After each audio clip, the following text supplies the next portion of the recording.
ناظرین، بلا شبہ یورپ دنیاوی ترقی میں نت نئی ایجادات کر کے ساری دنیا پر اپنے علم و فن کی دہات بٹھائے ہوئے ہے۔ وہ نہ صرف چاند پر پہنچ چکا ہے بلکہ تاروں پر گمن ڈال کر مریخ پر زندگی کے آثار ڈھونڈ رہا ہے، اور مسلمان علم جن کی میراث تھی آج زندگی کے ہر معاملے میں مغرب کے محتاج ہیں۔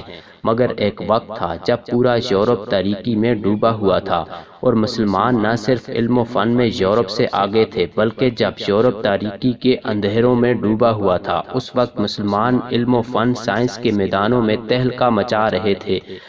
آپ کو یہ بات سن کر حیرت ہوگی کہ یورپ میں اس وقت نہانے کو کفر سمجھا جاتا تھا۔ یورپ کے لوگوں سے سخت بدبو آتی تھی۔ روس کے بادشاہ قیصر کی جانب سے فرانس کے بادشاہ لوئس چہارم کے پاس بھیجے گئے نمائندے نے لکھا کہ بادشاہ کی بدبو کسی بھی درندے کی بدبو سے زیادہ متعفن ہے۔ اس کی ایک لونڈی جس کا نام مونٹیا سبام تھا بادشاہ کی بدبو سے بچنے کے لیے اپنے اوپر خوشبو ڈالتی تھی۔ دوسری طرف روسی بھی خود صفائی پسند نہیں تھے۔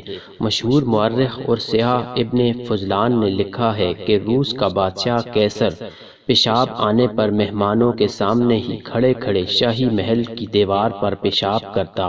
چھوٹے اور بڑے پیشاب دونوں کے بعد کوئی استنجا نہیں کرتا۔ ایسی گندی مخلوق میں نے نہیں دیکھی۔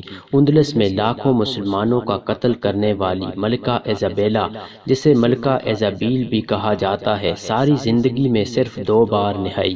اس نے مسلمانوں کے بنائے ہوئے تمام حماموں کو گرا دیا۔ اسپین کے بادشاہ فلپ دوم نے اپنے ملک میں نہانے پر پابندی لگا رکھی تھی۔ اس کی بیٹی ایزابیل دوم نے قسم کھائی تھی کہ شہروں کا محاصرہ ختم ہونے تک داخلی لباس بھی تبدیل نہیں کروں گی، اور محاصرہ ختم ہونے میں 3 سال لگے تھے۔ ناظرین، یہ عوام کے نہیں مغرب کے بادشاہوں اور حکمرانوں کے واقعات ہیں جو تاریخ کے سینے میں محفوظ ہیں۔ جب ہمارے سیاح کتابیں لکھ رہے تھے، جب ہمارے سائنسدان نظام شمسی پر تحقیق کر رہے تھے، ان کے بادشاہ نہانے کو گناہ قرار دے کر لوگوں کو قتل کرواتے تھے۔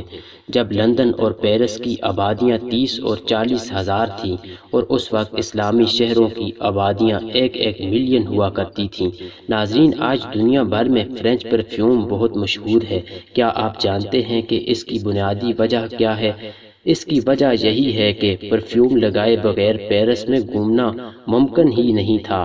ڈیڈ انڈین جب اہل یورپ سے لڑتے تو گلاب کے پھول اپنی ناک میں ٹھونس لیتے تھے، کیونکہ اہل یورپ کی تلوار سے زیادہ ان کی بدبو تیز ہوتی تھی۔ فرانسیسی محرخ دربار کہتا ہے، ہم یورپ والے مسلمانوں کے مقروض ہیں کہ انہوں نے ہی ہمیں صفائی اور جینے کا ڈھنگ سکھایا، انہوں نے ہی ہمیں نہانا اور لباس تبدیل کرنا سکھایا۔ جب ہم ننگے دڑنگے ہوا کرتے تھے اس وقت وہ اپنے کپڑوں کو زمرد اور مرجان سے سجاتے تھے۔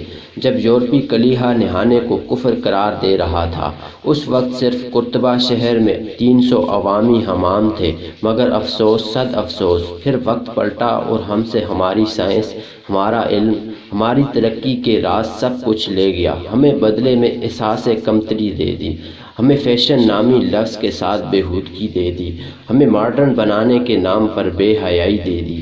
ہم نے ان کی دی ہوئی ہر چیز کا استقبال کیا جس سے ہم بری طرح تباہ ہو سکتے تھے۔ انہوں نے ہمیں آزادی کے نام پر غلط تعبیریں دی۔ ہم نے اپنے نصابوں میں بغاوت کے اصولوں کو آزادی کے اصول قرار دے کر پڑھانا شروع کر دیا۔ پھر ایسا ہوا ہم نے عیاشی کو کامیاب زندگی سمجھنا شروع کر دیا۔ وہ چاند پر جا رہے تھے، ہم فرقہ پرستی پر بحث کر رہے تھے۔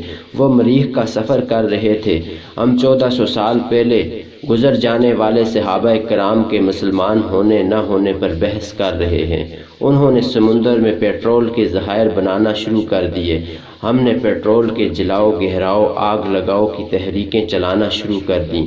انہوں نے ادب میں ایسے شاہکار تخلیق کرنا شروع کر دیے جو افکار بدل دیں، اور ہم نے لب و رخسار، چائے کی پیالی، کالج کی لڑکی لکھنا شروع کر دیا۔ حیرت انگیز اور فکر انگیز بات تو یہ ہے کہ انہوں نے قرآن مجید فرقان حمید کو اپنی لیبارٹریز کا حصہ بنا لیا، اور ہم نے اچھے قیمتی غلاف بنا کر طاق کی سجاوٹ کے مقابلے شروع کر دیے۔ انہوں نے جناب حضرت عمر فاروق رضی اللہ تعالیٰ عنہ کی سادگی اپنا لی۔ اور آج ہم نے عیاشی اپنا لی جب وہ اپنے بچوں کو زندگی کی حقیقت سکھا رہے ہیں۔ ہم سکول، کالج، یونیورسٹیز میں فرسٹ، سیکنڈ اور تھرڈ پوزیشن لینے کے گر بتا رہے ہیں۔ اہل دانش سمجھتے ہیں آئندہ جنگیں میدان جنگ میں نہیں کلاس رومز میں لڑی جائیں گی، اور آج ہم نئی نسل کو مادیت پرستی کی بھٹی میں جھونک کر پیسے کو ترقی اور کامیابی کا استعارہ قرار دے رہے ہیں۔ وہ اپنے بچوں کو جینا بتا رہے ہیں اور ہم ایک دوسرے سے جیتنا بتا رہے ہیں۔ انہوں نے اپنی بے حیائی اور خواہشات کے سامان کو کم کر کے ویلنٹائن ڈے میں جمع کیا، اور ہم نے اس کو منانے کے لیے روشن خیالی کا نعرہ لگا دیا۔ جب وہ شیکسپیئر کو پڑھ رہے ہیں، اس وقت ہم اقبال کو مشکل قرار دے کر اپنی نسل کو تن آسان بنا رہے ہیں۔ ناظرین، یہ وقت پلٹنا جو ہمیں خدا نے نہیں دیا۔ خدا بھی وہی ہے، زمانہ بھی وہی ہے، مگر ہم نے خود معیار بدل لیا۔ آج بھی مسلمان اپنی آنے والی نسل کو برباد ہونے سے بچا سکتے ہیں، مگر تب جب ان کے بچوں کو پتہ ہو کہ اہل یورپ کے پاس جو کچھ بھی ہے وہ ہمارا ہی ہے، علم ہماری میراث ہے، اور یہ لوگ تو غلیظ ترین تھے، ہم نے ہی ان کو جینا سکھایا۔ اگر کوئی مجھ سے ان حالات کی وجہ پوچھے تو میں اسے اقبال کی بارگاہ میں لے جاؤں اور کہوں شکوہ جواب شکوہ پڑھیں، ساری بات سمجھ آ جائے گی، نصاب کا حصہ بنا لیں، آنے والی نسلیں ضائع ہونے سے بچ جائیں گی۔ مگر اقبال تو آج سے 80 سال پہلے بھی یہی کہتے رہے کہ وہ علم کے موتی کتابیں اپنے آبا کی، جو دیکھیں ان کو یورپ میں تو دل ہوتا ہے سپارہ۔